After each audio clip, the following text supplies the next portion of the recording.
All right, I'm joined today with Sarah Fox. She is the Development Coordinator for Thorpe Recovery Center. Thanks for taking some time to talk to me today, Sarah.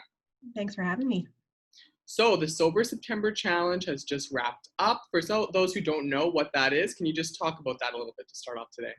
Sure, yeah. So Sober September is a challenge to give up alcohol for the month of September.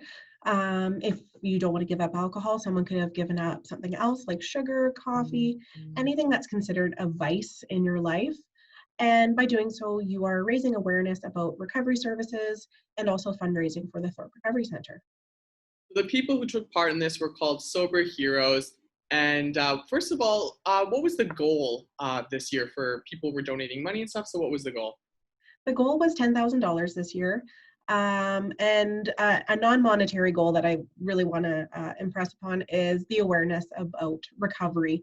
And for me, you can't put a quantity on that or a value on it. So, yeah. And then this year, was there a big increase in people just participating in the challenge? There sure was. So last year we had a smaller turnout of about 6 sober heroes. The year before that we had about 20. So it's always been a very small number, mostly of people who are really connected with the center.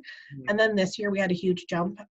We had 60 registered sober heroes, but I do know that there was a couple teams of multiple people, so probably 80 to 100 sober heroes this year, which is just unbelievable.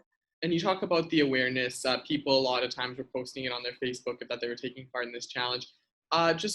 I know you said you couldn't talk about like how valuable it is, but can you just talk a little bit, if you can, about how important it is to spread awareness about what's going on?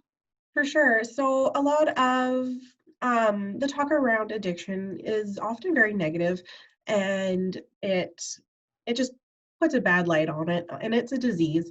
So we wanted to shed light that it is a disease, that recovery is possible, and that it does take a community for people to support it. And for us, that impact and getting that message out was huge. So we can break the stigma, and then hopefully more people will come forward, say that they need help, and get the treatment services that they do need. And overall, the community will be healthier and more connected. So I don't know if you guys are done counting all the money and figuring out how much was raised, but do you have a grand total?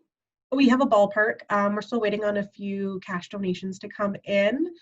But we're at about $14,000, and it's more than I could have ever imagined. And what's that money going to be going towards? So we have designated it towards capital projects. Right now, we're kind of just talking behind the scenes, now knowing what we're going to be working with, just to see where it's going to go.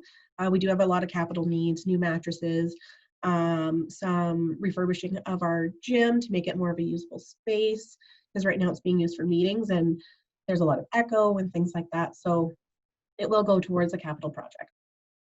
And what does it feel like to be able to get this support from the community? So last year there was only about 6, and now we're close to possibly even 100 people. What's it like to feel that support from the people in and around Lloydminster? It's been incredible. It's honestly really validating that people are taking notice of what we're doing and that our services are valuable.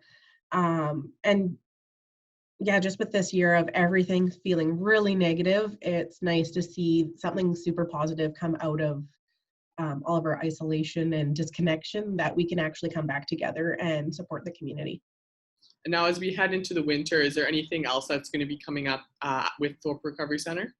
Honestly, I was just trying to get through September, but I guess for now we're moving forward.